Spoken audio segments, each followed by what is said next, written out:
J'allais chez ma sœur pour le déjeuner du dimanche. Puis mon avocat a écrit « Appelez-moi ». N'y allez pas. Ce qu'il m'a montré sur son plan secret a tout changé.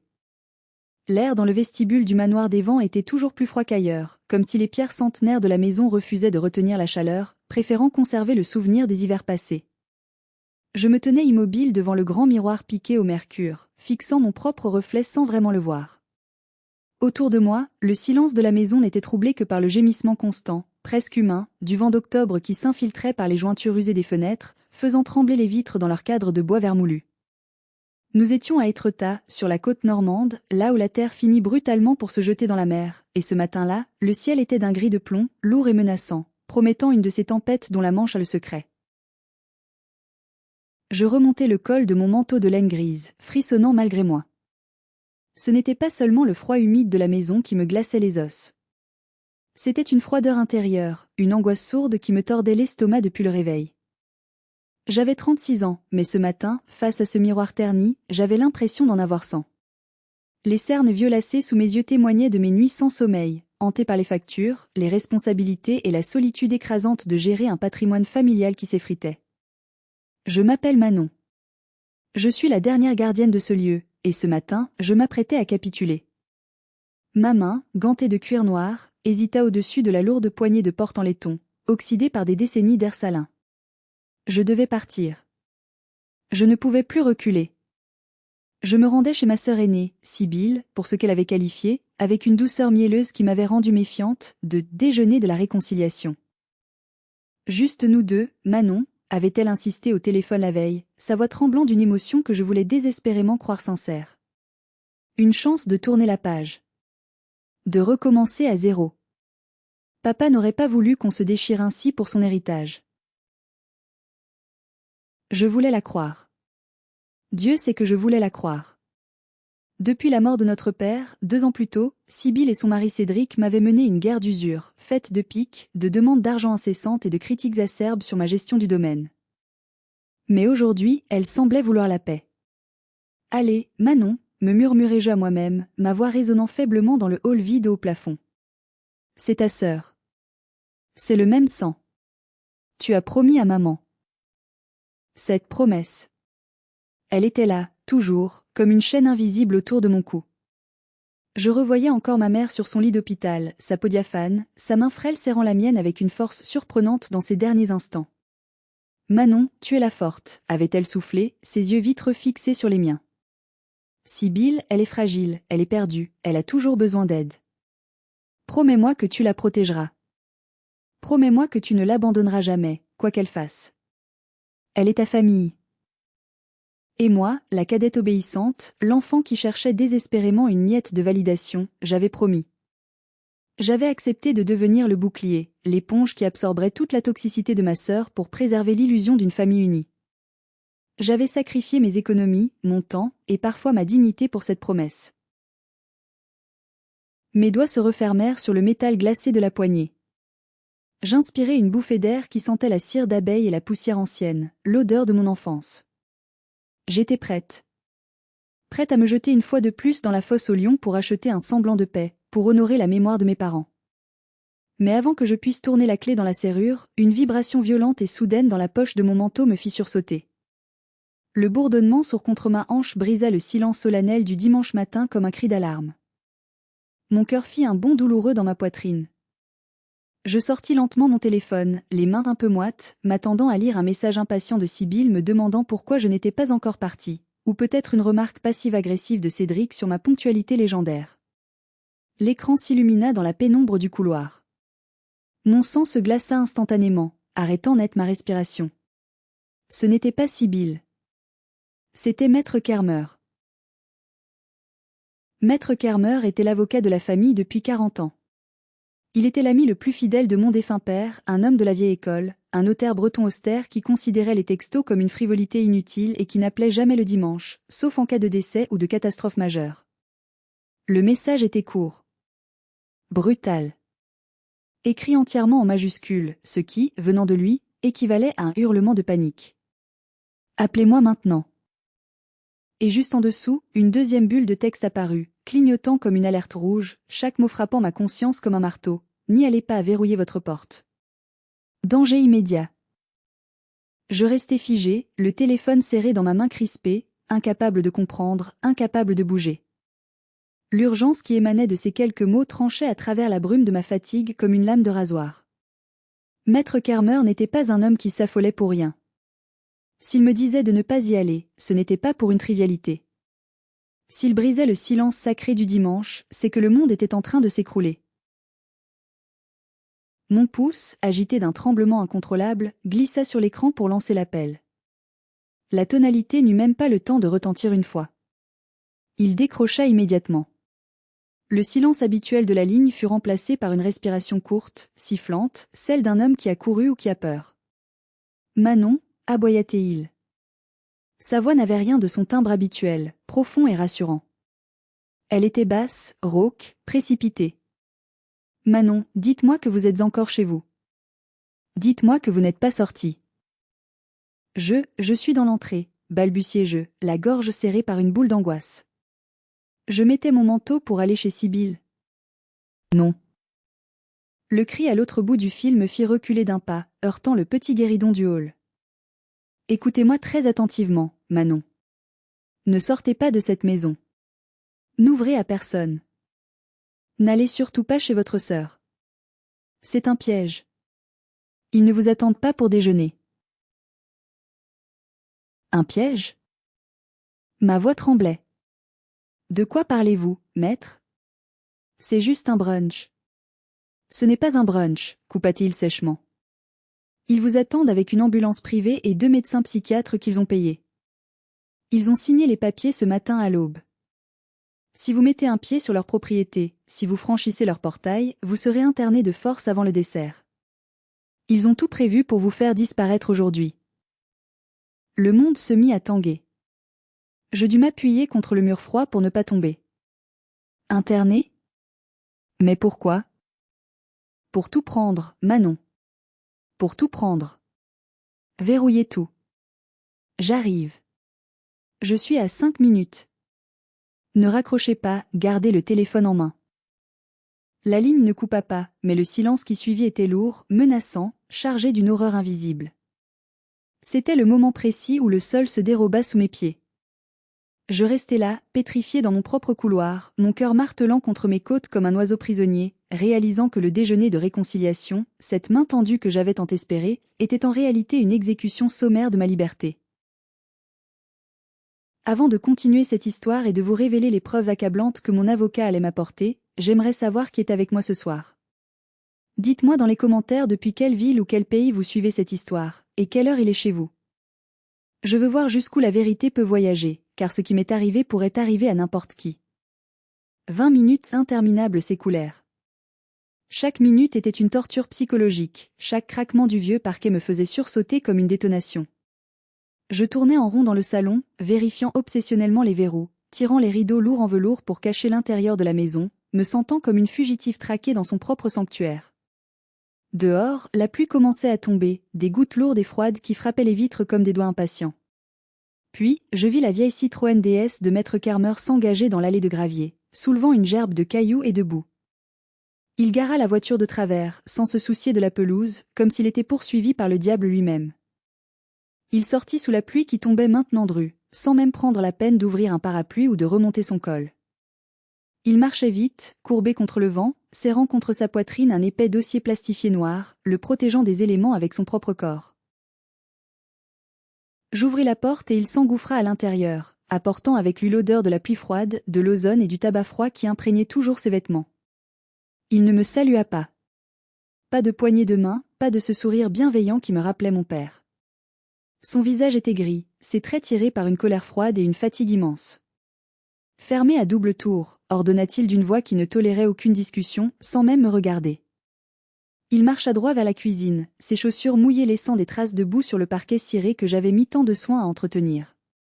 Je m'exécutai, les mains tremblantes, verrouillant la porte et tirant le loquet de sécurité. Je le suivis dans la cuisine. Il jeta le dossier sur l'îlot central en granit. Le bruit sourd du dossier frappant la pierre résonna comme un coup de feu dans la cuisine silencieuse. Asseyez-vous, Manon, dit-il. Sa voix avait retrouvé un semblant de calme professionnel, mais ses yeux brillaient d'une intensité effrayante derrière ses lunettes embuées par le changement de température. Ce que je vais vous montrer va vous faire mal. Ça va vous briser le cœur et détruire ce qu'il reste de vos illusions sur votre famille. Mais j'ai besoin que vous soyez forte. J'ai besoin que vous lisiez ceci non pas comme une sœur aimante, non pas comme la fille qui a fait une promesse à sa mère, mais comme la gestionnaire logistique froide et analytique que je sais que vous êtes. Pouvez-vous faire ça pour moi? J'avalai ma salive avec difficulté, sentant un nœud énorme dans ma gorge, et hochai la tête, incapable de parler. Je tirai le tabouret haut et massif face au dossier noir. Il semblait irradier une énergie malveillante, comme un objet maudit. Ma main tremblait en ouvrant la couverture. La première page n'était pas une lettre. C'était un document officiel, timbré et tamponné par le tribunal judiciaire de Rouen. L'encre était encore fraîche. En haut, en lettres grasses, le titre me sauta au visage, violent et absurde. Requête en urgence aux fins de mise sous curatelle renforcée et de sauvegarde de justice. Mes yeux parcoururent le texte, accrochant les mots-clés qui me donnaient la nausée, chaque terme juridique me frappant comme une gifle. Partie demanderesse, Monsieur Cédric Sterling et Madame Sibylle Sterling, née L. Partie défendresse, Mademoiselle Manon L. Motif de la requête, altération grave et rapide des facultés mentales. Délire paranoïaque de persécution. Comportement violent, erratique et auto-agressif. Incapacité totale à gérer son patrimoine et sa sécurité. Danger imminent pour autrui et pour elle-même. Un rire nerveux, presque hystérique, monta dans ma gorge, brûlant comme de l'acide. Ils disent que je suis folle, demandai-je, ma voix n'étant plus qu'un murmure étranglé, mes yeux cherchant un démenti dans le regard de Carmer. Ils veulent me faire interner? Pire que ça, répondit Carmer en tournant la page avec un doigt accusateur qui tremblait légèrement de rage. Ils veulent vous effacer juridiquement. Ils veulent vous transformer en fantôme. Ils veulent prendre le contrôle total de votre vie, de votre argent, de votre signature, de votre avenir. Ils veulent que vous n'existiez plus que par leur permission. Regardez la pièce numéro 1. Regardez ce qu'ils ont osé fabriquer. Je regardai la page suivante. Et le monde cessa de tourner. C'était une photo. Une photo couleur, haute résolution, imprimée sur du papier glacé. Une photo de moi, prise 3 mois plus tôt, lors de l'enterrement de notre père. Sur l'image, j'étais méconnaissable. Mes cheveux, d'ordinaire soigneusement coiffés, étaient en bataille, collés par la sueur et la pluie. Mes yeux étaient exorbités, roulant dans leurs orbites. Ma bouche était ouverte dans un cri muet d'horreur pure. Ma robe de soie noire, celle que papa m'avait offerte pour mon 30e anniversaire et que j'avais portée en son honneur, était souillée de boue et d'une large tache rouge sombre sur la poitrine qui ressemblait terriblement à du sang frais. Je semblais être en pleine crise de démence, hurlant au ciel au milieu du cimetière, les mains griffant l'air, seule et terrifiante. La légende sous la photo, dactylographiée proprement, disait « Pièce à conviction numéro 1 ». La défendresse en pleine crise psychotique lors des funérailles, hurlant des incohérences, agressant les invités et s'automutilant devant la tombe ouverte. Je fixai l'image et soudain, le souvenir me revint avec la violence d'un flashback, déchirant le voile de la confusion. La réalité de ce jour-là se superposa à leur mensonge abject. Je revoyais la scène comme si j'y étais. Le ciel était gris, l'air sentait la terre humide et les chrysanthèmes. Je me tenais près de la tombe ouverte, digne dans ma douleur, tenant fermement ma rose blanche. Je pleurais en silence. Sibylle était à côté de moi, tenant un grand verre de vin rouge pour la libation rituelle, une tradition de notre famille pour honorer les défunts. Soudain, elle avait trébuché. Ou du moins, c'est ce que j'avais cru sur le moment. Elle s'était jetée en avant avec un mouvement brusque et avait renversé la totalité du verre sur moi. Le liquide froid avait trempé ma robe, collant le tissu à ma peau, l'odeur du vin m'envahissant. Alors que je reculais de surprise, choquée par le froid et la tache, elle s'était penchée vers moi. Son visage, si proche du mien, n'exprimait aucune excuse. Elle m'avait chuchoté à l'oreille, si bas que personne d'autre ne pouvait entendre, une phrase qui me hantait encore la nuit. « Tu es contente, hein? Il est mort par ta faute. Tu l'as tué avec ton incompétence, sale égoïste. Tu ne méritais pas son amour. » Ces mots, d'une cruauté inouïe, m'avaient fait perdre l'équilibre. J'avais glissé dans la boue fraîchement retournée par les fossoyeurs. J'avais crié, non pas de folie, mais de douleur et d'incrédulité. Pourquoi tu dis ça? Et à cet instant précis, Cédric, qui se tenait un peu à l'écart, avait levé son téléphone. J'avais cru qu'il envoyait un message. Il prenait la photo. Il cadrait ma détresse pour la transformer en folie. Sibylle s'était alors mise à hurler, non pas pour m'aider, mais pour appeler à l'aide avec une fausse panique théâtrale. Oh mon Dieu! Manon! Elle recommence. Aidez-la, elle perd la tête. Quelqu'un, tenez-la avant qu'elle ne se blesse. C'est le sang du Christ, elle blasphème. Je levai les yeux vers Carmer, les larmes coulant librement sur mes joues, brouillant ma vue. C'était une mise en scène, soufflai-je, la réalisation m'écrasant. Elle m'a renversé le vin dessus exprès. Elle m'a provoqué avec ses horreurs. Elle savait que Cédric prenait la photo. Ils avaient tout prévu, même le jour de l'enterrement de papa.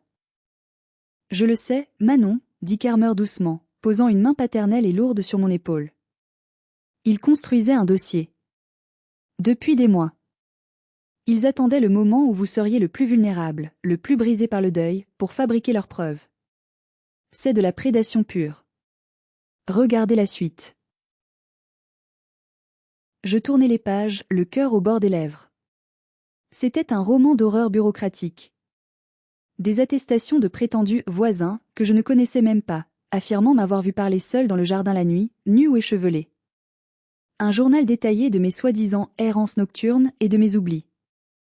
Une liste de rendez-vous médicaux manqués que je n'avais jamais pris. C'était méticuleux. C'était diabolique. Il ne voulait pas seulement mon argent. Il voulait détruire ma crédibilité, mon humanité, mon identité même. Il voulait que le monde entier me voie comme un monstre pour qu'il puisse me sauver en m'enfermant.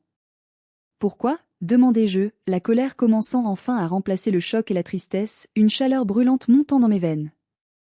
Je paie ses dettes de cartes de crédit chaque mois. Je l'aide dès qu'elle a un problème. J'ai renoncé à ma part d'assurance vie pour elle. Pourquoi me détruire ainsi? Carmer sortit une dernière feuille, plus petite, pliée en 4. Il la déplia et la posa sur le granit froid. C'était une estimation immobilière récente, sur papier à en-tête d'une agence de luxe. Le manoir des Vents, valeur estimée, 2 500 000 €. Sibylle ne voit pas une sœur quand elle vous regarde, Manon. Elle ne voit pas la petite fille avec qui elle a grandi. Elle voit un ticket de loto gagnant. Cette maison, avec son terrain sur les falaises, vaut une fortune pour les promoteurs. Mais tant que vous êtes lucide, vous refusez de vendre car c'est le patrimoine familial, la maison de vos ancêtres, l'âme de votre père. Si vous êtes déclaré incapable, elle devient votre tutrice légale. Et elle vend. Elle vend tout. La maison, les meubles, les souvenirs. La révélation de Carmer fit naître en moi une sensation étrange. La peur s'évapora, remplacée par une froideur clinique, presque métallique, comme si mon cœur s'était transformé en moteur. C'était le même sentiment que j'éprouvais au port du Havre quand je détectais une erreur dans un manifeste de chargement ou une tentative de fraude douanière. Ce n'était plus une tragédie émotionnelle. C'était une fraude. Et j'étais experte en détection de fraude. D'accord, dis-je, en essuyant mes larmes d'un revers de main brutal. Ma voix était devenue dure, tranchante. Ils veulent jouer? Jouons. S'ils prétendent que je perds la mémoire, que je rate mes rendez-vous et que je ne paie plus mes factures, ils ont dû fabriquer des preuves numériques. Ils ne peuvent pas juste l'inventer, il faut des traces pour convaincre un juge. J'ouvris mon ordinateur portable sur la table de la cuisine. L'écran s'illumina, projetant une lueur bleutée sur nos visages graves. Je me connectai à mon agenda professionnel en ligne, celui qui régissait ma vie au quart de tour, synchronisé avec mon téléphone et le cloud familial. Regardez ça, dis-je à Carmer en pointant l'écran. Mon calendrier des 6 derniers mois ressemblait à un champ de bataille. Des dizaines de rendez-vous étaient marqués en rouge comme « manqués », annulés à la dernière minute ou non honorés. Des réunions importantes avec des clients internationaux, des déjeuners d'affaires, des visites de routine chez le dentiste. Je fixai l'écran, incrédule. Je n'avais jamais manqué ces réunions. Ou alors, j'étais arrivé en retard, persuadé de m'être trompé d'heure, m'excusant profusément, pensant que j'étais surmenée, que le deuil affectait ma concentration. Je cliquais sur les propriétés d'un événement supprimé en mars dernier. Je plongeais dans les métadonnées, l'historique caché des modifications que personne ne pense jamais à vérifier, sauf les paranoïaques ou les experts. Ser accent aigu PAR, Manon L modifié PAR, admineur DE modification, 3h14 du matin. Adresse IP DE connexion, 192.168.1.45 fournisseur d'accès localisé quartier des Peintres, Rouen. Le quartier de Sibylle. Un frisson d'horreur pur me parcourut l'échine. Ce n'était pas de la démence précoce. Ce n'était pas le stress. Ce n'était pas le chagrin. C'était Cédric. Mon beau-frère, cet informaticien raté qui passait ses journées à jouer en ligne et à vivre au crochet de ma sœur. Il avait deviné ou volé mon mot de passe. Il avait accès à mon agenda synchronisé. Pendant des mois, il s'était connecté la nuit, pendant que je dormais, comme un rat grignotant les fondations de ma vie. Il décalait mes rendez-vous d'une heure pour que j'arrive en retard. Il supprimait mes rappels de médicaments. Il ajoutait des événements fictifs pour que je ne m'y présente pas. Je me souvenais de toutes ces fois où je m'étais excusée, confuse, honteuse, pensant que je perdais la tête. Je me souvenais du sourire compatissant de Cédric lors des repas de famille. Tu travailles trop, Manon. Tu devrais te reposer. Ta mémoire te joue des tours, c'est l'âge. Tu devrais voir un spécialiste. C'était du gaslighting. Du détournement cognitif à l'état pur. Une lobotomie numérique orchestrée depuis leur salon. Ils me rendaient folle artificiellement, clic après clic, suppression après suppression, pour que le jour venu, personne ne s'étonne de mon internement. Ils avaient fabriqué ma folie de toutes pièces. Ils ont hacké ma réalité, murmurai-je, la nausée au ventre. Ils ont passé 6 mois à me faire douter de ma propre santé mentale pour me voler mon héritage.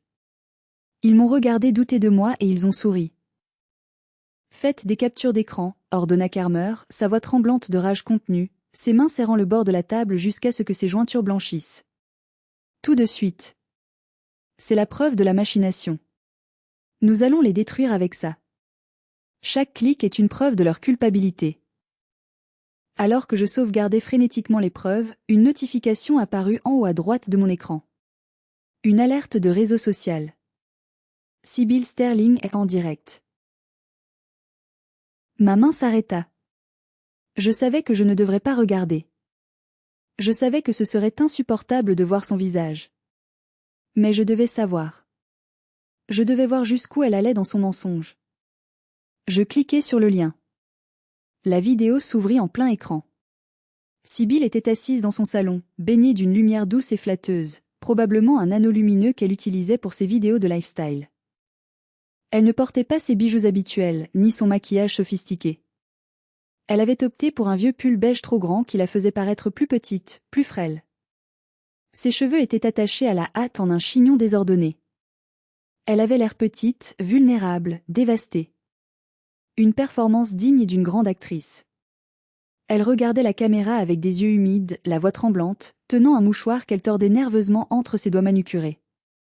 Je ne voulais pas faire cette vidéo, commença-t-elle en reniflant bruyamment, s'assurant que le micro capte bien son chagrin. C'est tellement personnel. C'est tellement douloureux pour notre famille. Mais je suis à bout de force. Vous savez tous que j'aime ma sœur Manon plus que tout au monde. Elle est ma moitié, mon sang. Elle fit une pause dramatique, essuyant une larme imaginaire sur sa joue, regardant l'objectif avec une intensité calculée. Mais Manon est malade. Très malade. Depuis la mort de papa, elle sombre. Nous avons tout essayé pour l'aider, nous avons payé ses dettes, nous l'avons soutenue. Aujourd'hui, je l'ai invitée à déjeuner, pour essayer de lui parler, pour lui tendre la main une dernière fois, et elle m'a envoyé des messages terrifiants. Elle est paranoïaque. Elle pense que nous voulons lui faire du mal. Elle a menacé de mettre fin à ses jours si nous approchions de la maison. Je regardais l'écran, fasciné par tant de perversité.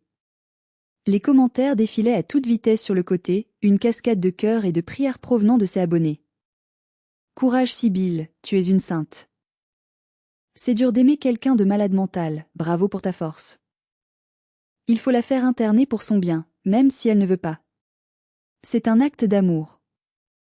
On prie pour toi et ta famille. Sauve-la de ces démons. C'était la tactique du troll bienveillant. L'arme absolue du narcissique. En se posant en victime éplorée et en protectrice dévouée, elle retournait le monde entier contre moi avant même que je puisse ouvrir la bouche pour me défendre. Si je ripostais maintenant, si je criais ma colère sur Internet, je ne ferais que confirmer son histoire. Je serais la folle ingrate, violente et instable qui attaque sa sœur dévouée qui ne cherche qu'à l'aider. Elle ne volait pas seulement ma maison. Elle volait ma voix. Elle utilisait l'empathie des gens comme une arme pour construire ma cage. Elle tissait une toile de mensonges si dense que je ne pourrais jamais m'en dépêtrer seule. J'ai fermé l'ordinateur brutalement, le claquement résonnant dans la pièce comme un coup de feu. C'est assez, dis-je. Assez de larmes. Ils veulent une guerre? Ils vont l'avoir. Ils ont choisi la mauvaise victime. À ce moment-là, je me suis tournée vers vous, mes auditeurs. Si vous étiez à ma place, voyant votre propre sœur mentir à des milliers de personnes pour vous faire enfermer, qu'auriez-vous fait? Auriez-vous explosé de rage? Ou auriez-vous fait ce que j'ai fait, devenir de glace? Dites-moi dans les commentaires comment vous auriez réagi face à une telle trahison. La nuit était tombée sur Étretat plus tôt que prévu. La tempête promise par la météo avait fini par éclater, frappant la côte normande avec une violence inouïe. Le vent hurlait autour de la maison comme une bête blessée, faisant trembler les vieilles fenêtres dans leurs cadres de bois. La pluie fouettait les murs de pierre par vagues successives, cherchant la moindre faille pour entrer, comme si la nature elle-même voulait participer au chaos de ma vie. Nous étions toujours dans la cuisine, Kermer et moi, en train de trier les preuves numériques, imprimant chaque document, chaque journal de connexion, construisant notre contre-dossier, quand un bruit sourd nous fit sursauter. Ce n'était pas le vent. Ce n'était pas un volet qui claquait. C'était quelqu'un qui martelait la porte d'entrée. Ce n'étaient pas les coups autoritaires de la police, ni ceux polis d'un voisin. C'était un battement frénétique, désespéré, irrégulier, comme un animal cherchant refuge. Je consultais l'écran de la caméra de surveillance sur mon téléphone. L'image était floue à cause de la pluie battante et de l'obscurité, mais je distinguais une petite silhouette encapuchonnée, recroquevillée sous le porche, trempée jusqu'aux os. Un vélo électrique était jeté en vrac sur la pelouse, renversé par le vent. Je reconnus immédiatement la silhouette, même sous l'averse. C'est Louison, soufflai-je, mon cœur manquant un battement. Ma nièce.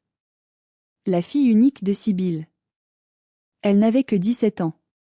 Je courus vers l'entrée, déverrouillant les 3 verrous que j'avais fermés plus tôt sur ordre de Kermer.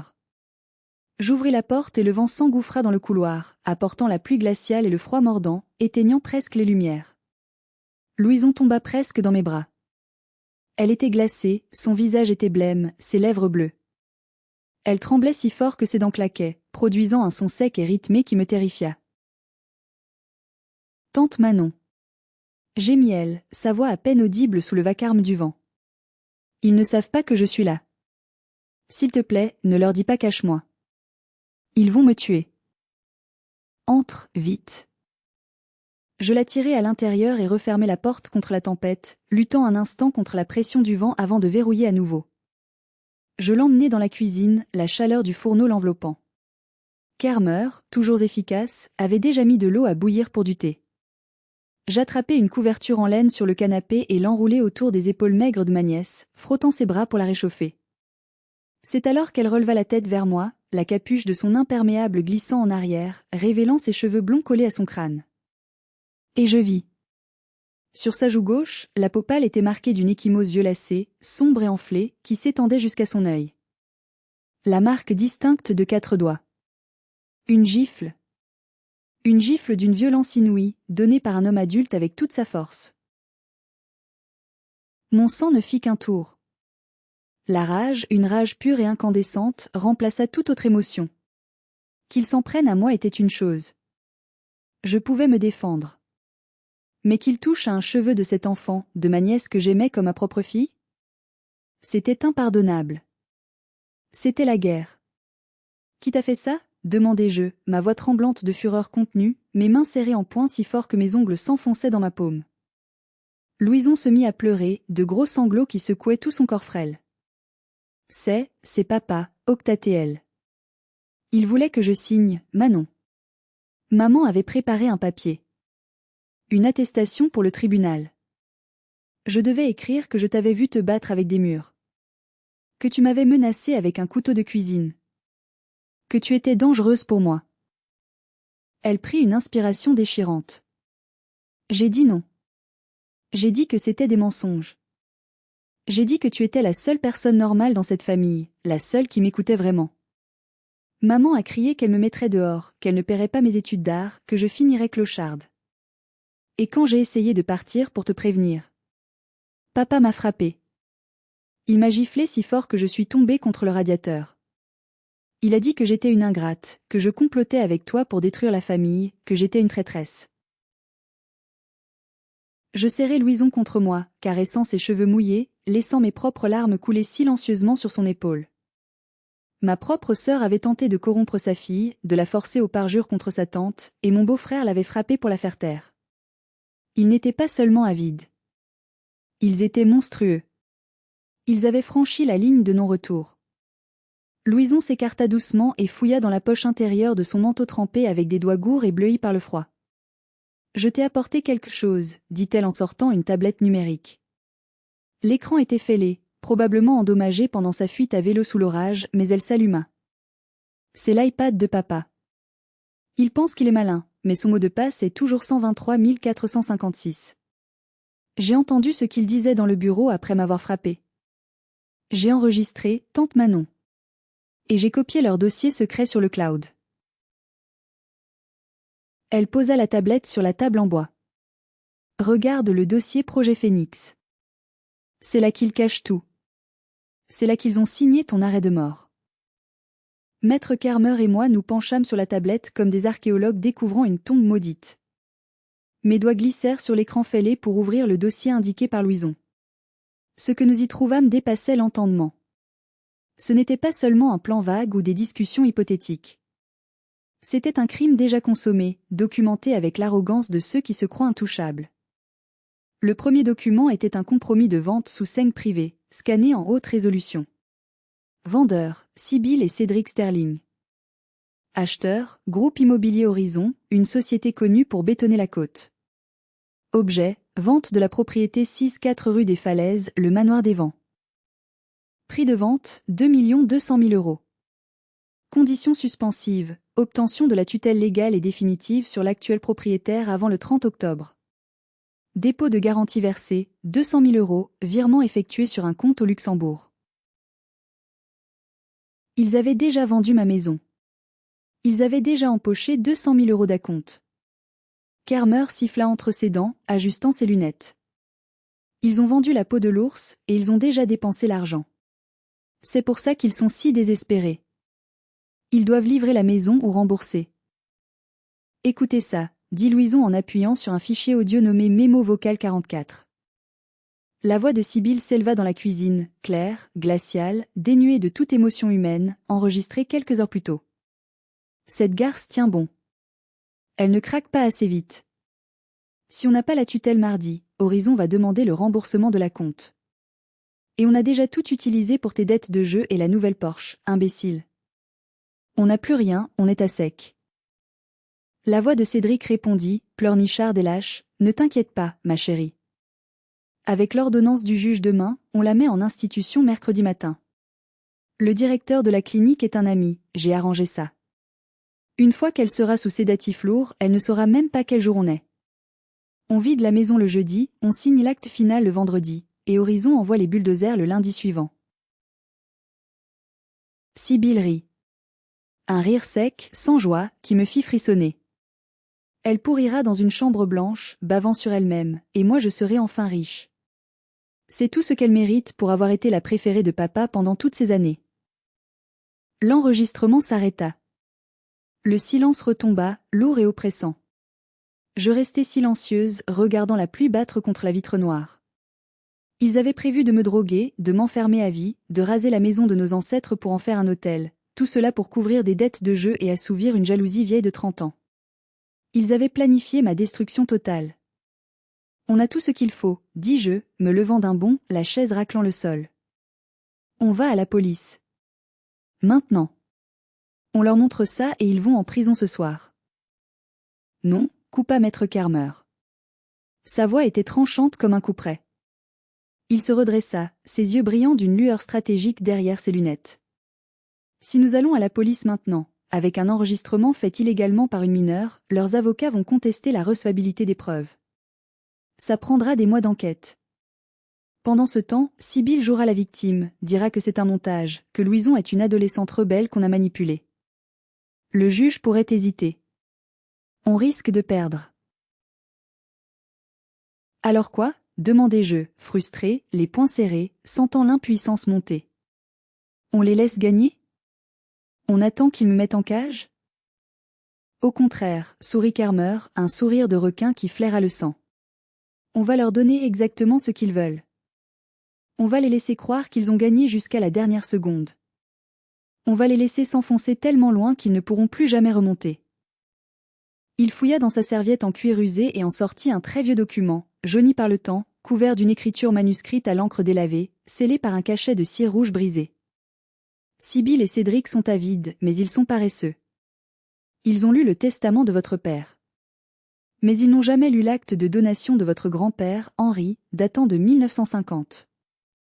Il étala le parchemin sur la table, lissant les plis avec respect. En 1950, votre grand-père, qui avait vu sa propre maison détruite pendant la guerre, a inscrit une clause très spéciale sur cette propriété. Une servitude perpétuelle appelée droit de retour conventionnel et de préservation du patrimoine. Il pointa un paragraphe complexe rédigé en vieux français juridique. Cette clause stipule que le manoir des Vents est un patrimoine inaliénable de la lignée directe. Si jamais il est vendu à des fins commerciales, de lotissement ou de destruction, la propriété est immédiatement et automatiquement révoquée.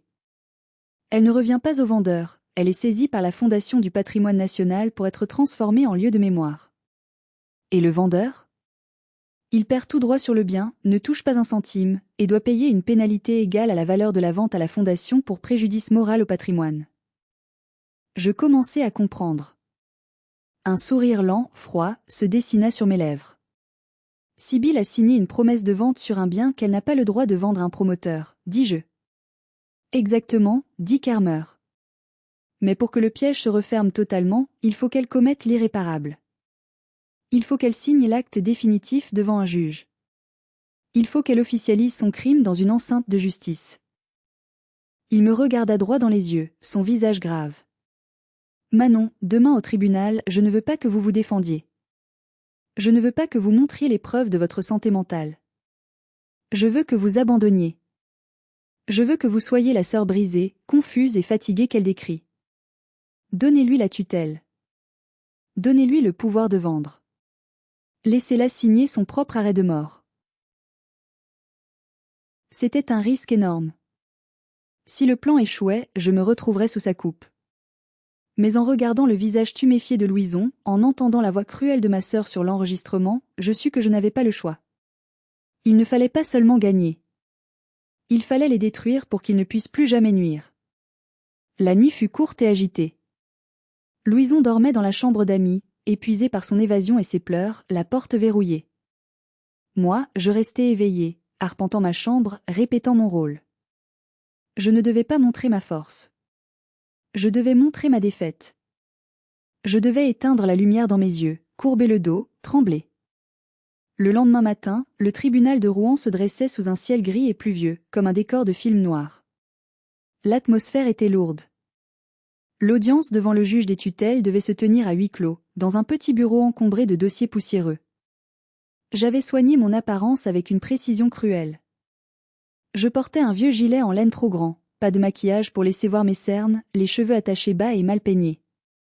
Je marchais en traînant les pieds, le regard fuyant, les épaules voûtées.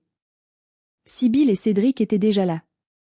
Sibylle était resplendissante en noir, jouant la sœur éplorée à la perfection, tenant un mouchoir en dentelle qu'elle tamponnait sur ses yeux secs. Cédric, en costume sombre, tapotait nerveusement sur son téléphone, probablement en train de rassurer le promoteur immobilier que tout allait bien se passer. Quand j'entrai, Sibylle me jeta un regard de triomphe pur, mêlé de mépris. Elle pensait m'avoir brisé. Elle pensait que j'avais accepté mon sort. Elle pensait que j'étais faible. Le juge, un homme sévère aux lunettes cerclées d'acier et à l'air fatigué, ouvrit le dossier. Nous sommes ici pour statuer sur la demande de mise sous curatelle renforcée de mademoiselle Manon L. La partie demanderesse allègue une incapacité totale et un danger immédiat. Maître, avez-vous des observations? L'avocat de Sibylle se lança dans une tirade larmoyante, décrivant mon déclin tragique, brandissant les photos truquées de l'enterrement, les faux agendas imprimés. Sibylle reniflait bruyamment à côté de lui, posant parfois sa tête sur l'épaule de Cédric, jouant la comédie de la famille unie dans la douleur. Puis le juge se tourna vers moi. Son regard était scrutateur, cherchant une trace de folie. « Mademoiselle Manon, qu'avez-vous à dire? Vous opposez-vous à cette mesure? Comprenez-vous ce qui se passe ?» C'était le moment. Mon cœur battait si fort que je craignais qu'on l'entende dans le silence du bureau. Je me levai lentement, mes mains tremblant sur la barre, un tremblement étudié que j'avais pratiqué toute la nuit. Je baissai la tête, refusant de croiser le regard de qui que ce soit. « Monsieur le juge, dis-je d'une voix faible, cassée, à peine audible. Je suis fatigué. Je ne dors plus. Peut-être qu'ils ont raison. Je ne me souviens de rien. Je suis perdu. J'ai peur de moi-même. » Un silence de mort tomba dans la salle. Cédric cessa de tapoter. Sibylle écarquilla les yeux, surprise que ce soit si facile, que je ne me batte pas. Elle échangea un regard victorieux avec son mari. « Je ne veux plus me battre, continuai-je, une vraie larme roulant sur ma joue, la pensée de Louison frappée m'aidait à pleurer. Si ma sœur veut s'occuper de tout, qu'elle le fasse. Je lui donne l'accord. Qu'elle vende la maison. Qu'elle paie les dettes. Je veux juste qu'on me laisse tranquille, que je puisse me reposer dans un endroit calme. » Sibylle se leva d'un bond, exultant, incapable de contenir sa joie. « Oh, Manon! Ma chérie! Je savais que tu comprendrais. Monsieur le juge, vous voyez? Elle consent. C'est pour son bien. Nous l'aimons tant. » Le juge, visiblement surpris par ma capitulation totale, hocha la tête lentement, notant mes paroles. « Très bien. Vu l'accord des parties et l'urgence financière décrite, je prononce la mise sous curatelle immédiate. Madame Sibylle Sterling est nommée curatrice. J'autorise par la présente la vente du bien immobilier 6-4 rue des Falaises pour couvrir les frais de santé de la pupille. » Le greffier tendit les documents. L'acte de vente officiel, préparé à l'avance par l'avocat de Sibylle pour accélérer les choses avec le promoteur qui attendait dehors. C'était un document irrévocable. Sibylle saisit le stylo. Sa main ne tremblait pas. Elle avait un sourire carnassier aux lèvres. Elle signa avec une avidité répugnante, appuyant fort sur le papier, marquant sa victoire. Cédric signa à côté d'elle. Il venait de vendre le manoir. Il pensait avoir gagné 2,2 millions d'euros. Il pensait être libre. Sibylle posa le stylo, souffla sur l'encre pour la sécher, et me regarda avec un sourire de prédatrice, ses yeux brillants de méchanceté pure. Elle se pencha vers moi en passant pour retourner à sa place. « Ne t'inquiète pas, petite sœur, chuchota-t-elle. On a trouvé une très bonne clinique pour toi. Tu y seras bien. On ne viendra pas te voir souvent, mais tu auras la paix. Et nous, on aura la belle vie. » À cet instant, je me redressai. J'effaçai la fausse tristesse de mon visage comme on essuie de la buée sur une vitre. Je relevai le menton, lissai mon gilet, et plantai mon regard dans le sien. Je souris. Un sourire froid, tranchant comme une lame de rasoir, le sourire de quelqu'un qui vient de voir son ennemi marcher sur une mine. « Merci, Sibylle, dis-je d'une voix claire et forte qui résonna dans la pièce, surprenant tout le monde. Tu viens de signer tes aveux. » Sibylle fronça les sourcils, confuse, son sourire vacillant. « Quoi ?» Maître Kermer se leva brusquement. Il claqua sa main sur la table, faisant sursauter le juge et tomber un stylo. « Monsieur le juge. Je dépose une nouvelle pièce au dossier. Une pièce capitale qui change tout. » « De quoi s'agit-il, maître ?» demanda le juge, irrité par ce revirement soudain, ajustant ses lunettes. « Une clause résolutoire automatique, monsieur le juge, tonna Kermer, sa voix remplissant la pièce. Il tendit le vieux parchemin de grand-père ainsi que le contrat frauduleux que Sibylle venait de signer. En signant cette vente à un promoteur immobilier commercial pour démolition, Madame Sibylle Sterling vient de violer la clause de préservation du patrimoine inscrite en 1950 par Henri L., le grand-père de la défenderesse. Sibylle blêmit, sa main cherchant le bras de Cédric pour se soutenir. De quoi il parle? C'est du délire. C'est un vieux papier. Ça ne vaut rien. Ce n'est pas tout, continua Kermer, implacable comme la marée montante. J'ai ici la preuve bancaire que Madame Sterling a déjà encaissé 200 000 € d'acompte illégalement il y a 2 semaines, sur un compte offshore au Luxembourg, alors qu'elle n'avait aucun droit sur la maison. C'est de l'abus de confiance, du vol et de l'escroquerie en bande organisée. Et ceci, ajoutai-je en sortant l'iPad de Louison de mon sac et en le posant sur le bureau du juge. C'est l'enregistrement audio où ils planifient de me droguer, de me faire interner de force, et où ils avouent avoir déjà dépensé l'argent volé pour payer des dettes de jeu. Le chaos éclata dans la salle d'audience. Le visage de Sibylle passa du blanc au rouge violacé. Cédric essaya de se lever pour fuir vers la porte, bousculant une chaise, mais les huissiers lui barrèrent la route, le forçant à se rasseoir.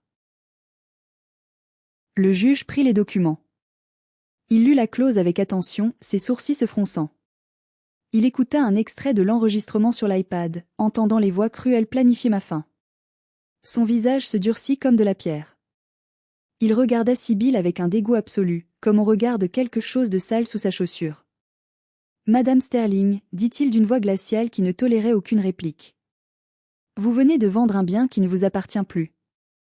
En vertu de la clause que vous avez ignorée par cupidité, la propriété du manoir est instantanément transférée à la Fondation du patrimoine. Vous ne possédez rien. 0. Et vous devez rembourser l'intégralité de la somme au promoteur, plus les pénalités prévues par la clause. Mais l'argent n'est plus là, hurla Sibylle, perdant toute contenance, la bave aux lèvres, les yeux fous. On a acheté la Porsche. On a payé les dettes. On ne peut pas rembourser. On est ruiné. Alors vous irez en prison, trancha le juge, fermant le dossier d'un coup sec. Huissier, appelez la gendarmerie. Je révoque la curatelle immédiatement. Et j'ouvre une procédure pénale pour tentative d'escroquerie au jugement, faux et usage de faux, séquestration et maltraitance sur personnes vulnérables. À ce moment-là, la porte du fond s'ouvrit. Ce n'était pas la police, mais Louison. Elle entra, la tête haute, son échymose encore visible sous la lumière crue du tribunal. Elle avait l'air d'une guerrière. Elle vint se placer à côté de moi, me prenant la main fermement. « Maman, dit-elle calmement à Sibylle, sa voix ne tremblant pas, j'ai tout donné à tante Manon. C'est fini. Tu ne feras plus jamais de mal à personne. Tu ne me feras plus jamais peur. » Sibylle se mit à hurler des obscénités, se jetant vers sa propre fille avec les ongles sortis, le visage déformé par la haine. « Espèce de petite traîtresse. Je t'ai nourrie. Je t'ai tout donné. Tu es morte pour moi. » Les gendarmes entrèrent et la plaquèrent au sol avant qu'elle ne puisse atteindre Louison. Cédric, lâche jusqu'au bout, commença à pleurer en disant que c'était l'idée de sa femme, qu'il n'avait rien fait, qu'il était une victime manipulée. Je regardais ma sœur se faire menotter, son maquillage coulant, son masque de perfection brisé à jamais, ses cris résonnant dans le couloir. Je ne ressentis aucune pitié. Juste un immense soulagement. La tumeur avait été retirée. L'air semblait soudain plus léger, plus respirable. 6 mois ont passé depuis ce jour fatidique au tribunal. Je suis assise sur le porche du manoir des Vents. La brise printanière caresse mon visage, apportant l'odeur des fleurs sauvages et de la mer. La maison n'est plus techniquement la mienne. Comme prévu par la clause impitoyable de mon grand-père, elle appartient désormais à la Fondation du patrimoine. J'ai perdu mon héritage financier de 2 millions d'euros. Sur le papier, je suis moins riche qu'avant. Mais c'est une victoire. Une immense victoire. La Fondation a été si impressionnée par l'histoire, par mon combat pour préserver le lieu contre les promoteurs, qu'ils m'ont nommée gardienne perpétuelle des lieux. J'y vis gratuitement, à vie. Ils paient l'entretien, les rénovations, le chauffage. La maison sera un jour un musée, mais pour l'instant, c'est toujours mon foyer, notre foyer. Sibylle et Cédric sont en prison. Ils ont pris 4 ans ferme pour l'ensemble de leurs crimes, y compris les violences sur Louison et la tentative d'escroquerie. Le promoteur immobilier les a poursuivis pour récupérer son argent, saisissant tout ce qu'ils possédaient, les laissant ruinés pour le restant de leurs jours. Ils sortiront de prison sans un sou, sans maison, sans famille. Et Louison ? Elle vit avec moi. J'ai obtenu sa garde exclusive. Elle va mieux. Elle rit à nouveau. Elle a commencé des études d'art, payées avec l'argent que j'ai économisé en n'ayant plus à entretenir seule cette immense bâtisse. Nous formons une équipe. Nous avons perdu la propriété du papier, mais nous avons gagné notre liberté. Nous avons gagné la paix. Parfois, la meilleure façon de gagner une guerre n'est pas de se battre front contre front. C'est de laisser votre ennemi courir vers le précipice qu'il a lui-même creusé, aveuglé par sa cupidité, et de simplement s'écarter au dernier moment. Sibylle voulait tout, l'argent, la maison, le contrôle. Elle a fini avec rien. Je voulais juste la paix et la sécurité pour ma nièce. J'ai tout obtenu. Merci d'avoir écouté mon histoire jusqu'au bout. C'est la fin de mon cauchemar et le début de ma nouvelle vie.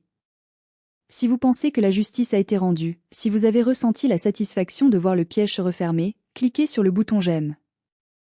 Et surtout, partagez cette histoire. Il y a peut-être quelqu'un, quelque part, qui est manipulé par sa propre famille, qui doute de sa santé mentale, et qui a besoin d'entendre ceci pour oser se défendre. N'oubliez pas de vous abonner pour d'autres histoires de résilience et de justice. Prenez soin de vous et de ceux qui vous aiment vraiment. À bientôt.